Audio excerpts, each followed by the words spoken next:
So percentage എന്ന സെക്ഷനുമായി ബന്ധപ്പെട്ട ചില പ്രോബ്ലംസ് ആണ് നമ്മൾ ഈ വീഡിയോയിൽ ഡിസ്കസ് ചെയ്യുന്നത്. The first problem is a number is increased by 10% and then it is decreased by 10%. Find the net increase or decrease percentage. ഒരു നമ്പർ ആദ്യം 10% ഇൻക്രീസ് ചെയ്തു, അതിനുശേഷം ആ ഇൻക്രീസ് ചെയ്ത് കിട്ടിയ നമ്പറിന്റെ 10% ഡിക്രീസ് ചെയ്തു. അങ്ങനെയാണെങ്കിൽ നെറ്റ് എഫക്റ്റിൽ എത്രമാത്രം ഇൻക്രീസ് ചെയ്തു ഓർ ഡിക്രീസ് ചെയ്തു. ഓക്കെ, സോ നമുക്ക് ഏത് നമ്പറാണ് ഇൻക്രീസ് ചെയ്തത് നമുക്ക് തന്നിട്ടില്ല. സോ അതുകൊണ്ട് തന്നെ നമ്മൾ പെർസെൻറ്റേജ് എന്ന് പറയുമ്പോൾ ഔട്ട് ഓഫ് 100ലാണ് എടുക്കുന്നത്. സോ നമ്മുടെ കൺവീനിയൻസിന് വേണ്ടി നമ്മുടെ നമ്പർ 100 ആയിട്ട് അങ്ങ് ചൂസ് ചെയ്യണം. So let the number B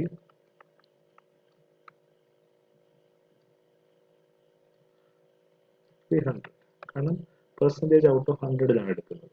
okay, so ആ നമ്പർ 10% ഇൻക്രീസ് ചെയ്തു.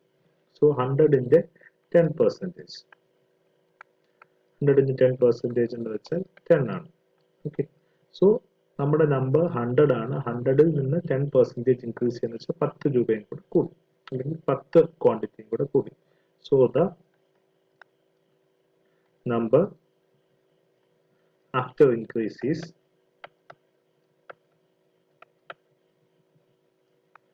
is 100 plus 10, which is actually 110. Okay, so ഇനി ഈ നമ്പറിന്റെ 10% കുറച്ചു. Okay, so this is the number, new number, അതിന്റെ 10% എടുക്കും. Now we have to decrease 10% of 110. So 10% of 110 നമുക്ക് ആദ്യമായിട്ട് കണ്ടെത്താം. So 10% of 110 is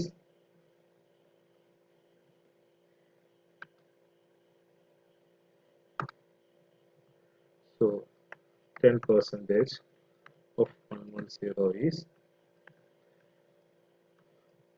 10 by 100 into 110, which is actually 11. So നമുക്ക് 110ൽ നിന്ന് 11 രൂപ കുറയ്ക്കണം. So the resulting number is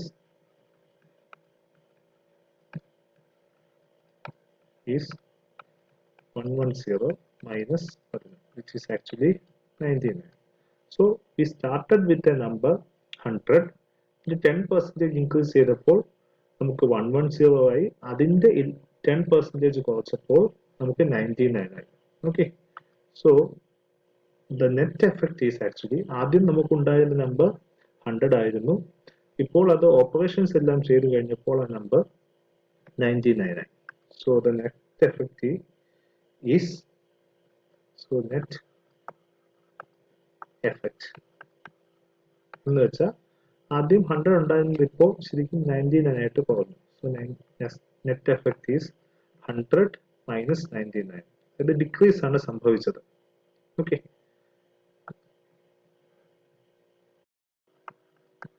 or decrease is 100 minus 99, which is actually 1. 100ൽ 1 ആണ് വ്യത്യാസം ഉണ്ടായത്. സോ ആക്ച്വലി 100ൽ 1 എന്ന് വെച്ചാൽ 1% ഡിക്രീസ് ആണ് നെറ്റ് എഫക്റ്റ് എന്ന് പറയുന്നത്. സോ ഒരു നമ്പറിനോടൊപ്പം 10% ആഡ് ചെയ്തിട്ട് 10% ഡിക്രീസ് ചെയ്താൽ, so the net effect is actually 1% decrease ആണ് സംഭവിക്കുന്നത്. Rani's weight is 25% that of Meera's weight and 40% that of Shilpa's weight. What percentage of Shilpa's weight is Meera's weight? Rani എന്നൊരാളുടെ weight മീരയുടെ വെയിറ്റിന്റെ 25%, അതുപോലെ ശില്പയുടെ വെയിറ്റിന്റെ 40% ആണ്. അങ്ങനെയാണെങ്കിൽ മീരയുടെയും ശില്പയുടെയും വെയിറ്റ് തമ്മിലുള്ള കമ്പാരിസൺ ആണ് നമുക്ക് അറിയേണ്ടത്. ഓക്കെ, അത് തമ്മിലുള്ള പെർസെൻറ്റേജ് ആണ് നമുക്ക് അറിയേണ്ടത്. സോ നമുക്ക് ആദ്യമായിട്ട് നമുക്ക് റാണിയുടെ വെയിറ്റ് മീരയുടെ വെയിറ്റിന്റെ ടേംസിനും ശില്പയുടെ വെയിറ്റിന്റെ ടേംസിനും തന്നിട്ടുണ്ട്. ഇവരുടെ ആരുടെയും വെയിറ്റ്സ് നമുക്ക് അറിയില്ല. സോ ആൻസർ ഈസ്,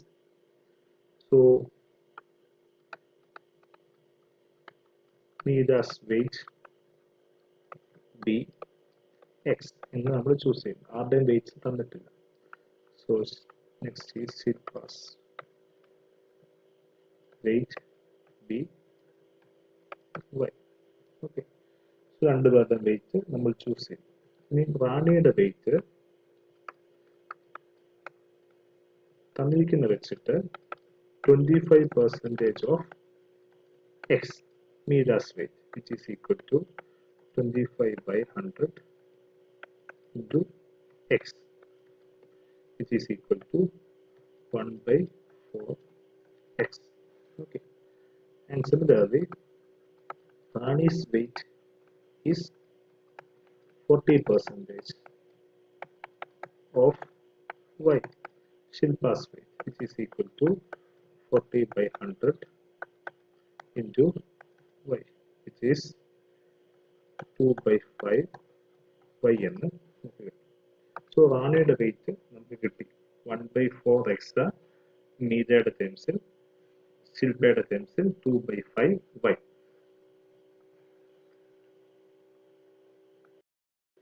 സോ രണ്ടും റാണിയുടെ വെയിറ്റ് ആണ്. So we can compare them as 1 by 4x should be equal to 2 by 5 y.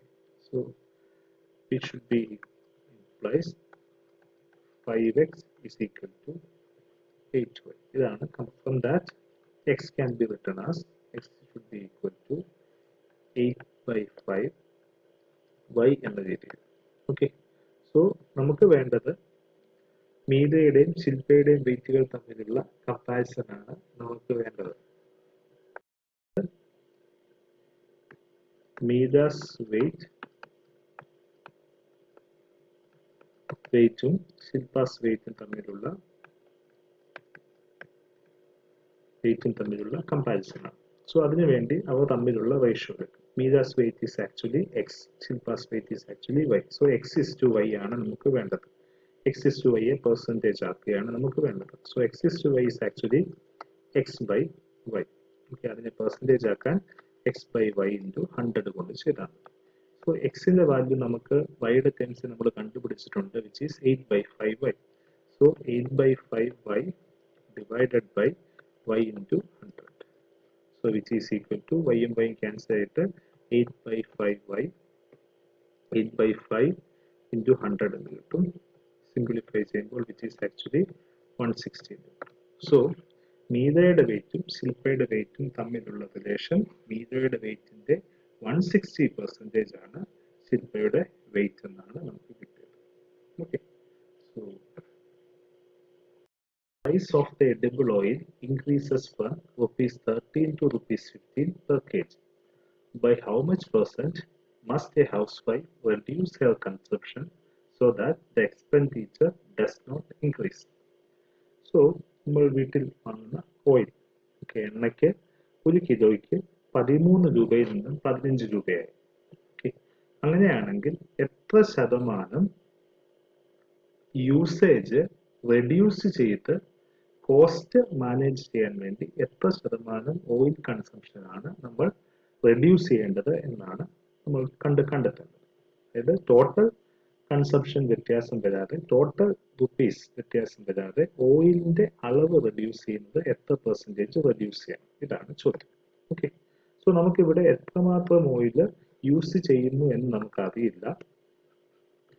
So അതുകൊണ്ട് തന്നെ നമ്മൾ അതിനെ ഹൈപ്പോത്തറ്റിക്കലായിട്ട് എടുക്കുകയാണ്. So let's assume that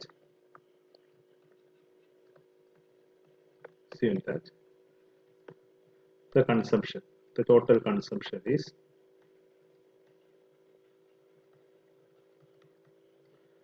100 kg. 100 kilo ആണ് ഒരു മാസത്തെ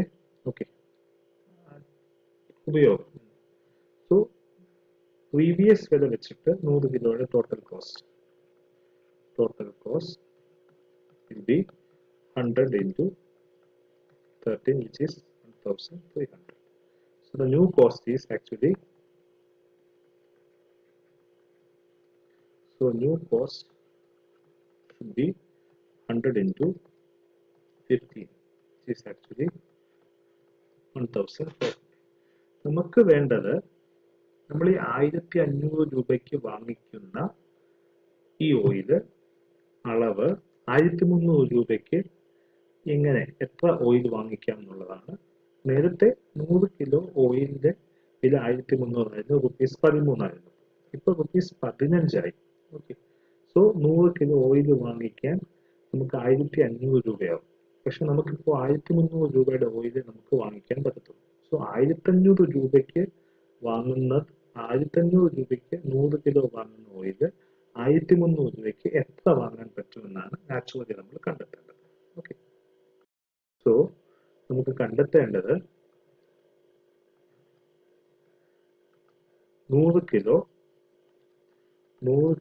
ഓയില് 1500 രൂപയ്ക്ക് വാങ്ങുന്ന ഓയില് 1300 രൂപയ്ക്ക് എത്ര ഓയിൽ കിട്ടുമെന്നാണ് കിട്ടേണ്ടത്. സോ 100 by 1500 into 1300 ആണ് 1500 രൂപയ്ക്ക് 100 കിലോ ഓയിൽ വാങ്ങുന്നത് 1300 രൂപയ്ക്ക് എത്ര വാങ്ങാൻ പറ്റുമെന്ന് കണ്ടെത്തും. സോ ഇതിനെ സിംപ്ലിഫൈ ചെയ്യുമ്പോൾ the answer becomes 260 by 3 kg.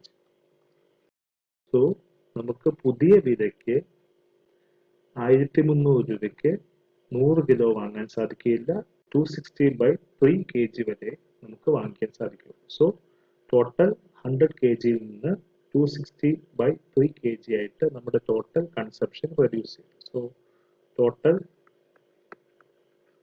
Reduction of consumption is, നമ്മൾ ആദ്യം ഉപയോഗിച്ചുകൊണ്ടിരുന്നത് 100 kg ആയിരുന്നു, ഇപ്പോൾ യൂസ് ചെയ്യുന്നത് 260 by 3. കാരണം വില കൂടിയപ്പോൾ നേരത്തെ 13 രൂപയ്ക്ക് 100 kg വാങ്ങിച്ചിരുന്ന സ്ഥലത്ത് ഇപ്പോൾ വില കൂടിയപ്പോൾ 260 by 3 kg മാത്രമേ നമുക്ക് വാങ്ങാനായിട്ട് സാധിക്കൂ. So which is equal to, simplify ചെയ്യുമ്പോൾ 40 by 3, അതായത് 40 by 3 kgയുടെ റിഡക്ഷൻ ആണ് നമുക്ക് കൺസംഷനിൽ വരുത്തേണ്ടത്. സോ ഇത്രയും kg കുറച്ച് യൂസ് ചെയ്തെങ്കിൽ മാത്രമേ നമുക്ക് നമ്മുടെ ടോട്ടൽ കോസ്റ്റ് മെയിൻറ്റെയിൻ ചെയ്ത് 1300 തന്നെ മെയിൻറ്റെയിൻ ചെയ്ത് നിർത്താൻ സാധിക്കും. പക്ഷെ നമുക്ക് കോസ്റ്റ് അല്ല വേണ്ടത്, നമുക്ക് വേണ്ടത് ഇതിന്റെ പെർസെൻറ്റേജ് ആണ് വേണ്ടത്. സോ 40 by 3യുടെ പെർസെൻറ്റേജ് ആണ് നമുക്ക് വേണ്ടത്. Okay,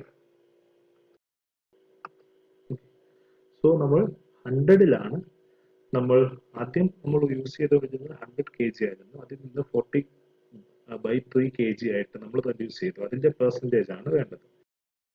percentage of reduction is, നമ്മൾ റെഡ്യൂസ് ചെയ്ത് 40 by 3 kg ആണ് out of 100. So 40 by 3 by 100 into 100. 100ൽ 40 by 3 ആണ് നമ്മൾ റെഡ്യൂസ് ചെയ്തത്. So which is equal to 40 by 3 percentage, which is equal to 13.333%. So നമ്മുടെ ടോട്ടൽ കൺസംഷൻ 13.333% കുറച്ചെങ്കിൽ മാത്രമേ നമുക്ക് പഴയ കോസ്റ്റ് ഇൻക്രീസ് ചെയ്യാത്ത രീതിയിൽ ഓയിൽ കൺസ്യൂം ചെയ്യാൻ പറ്റുകയുള്ളൂ. So the reduction is actually 13.333%. Okay, so ഇതുമായി ബന്ധപ്പെട്ട ചില പ്രോബ്ലംസ് എനിക്ക് അസൈൻമെന്റ് ആയിട്ട് തരാം. സോ അത് ഉടൻ തന്നെ ക്ലാസ് റൂമിൽ അപ്ലോഡ് ചെയ്യുന്നതാണ്. Please try to solve. ഏതെങ്കിലും ക്വസ്റ്റ്യൻ സംശയമുണ്ടെങ്കിൽ you can ask. Okay, thank U.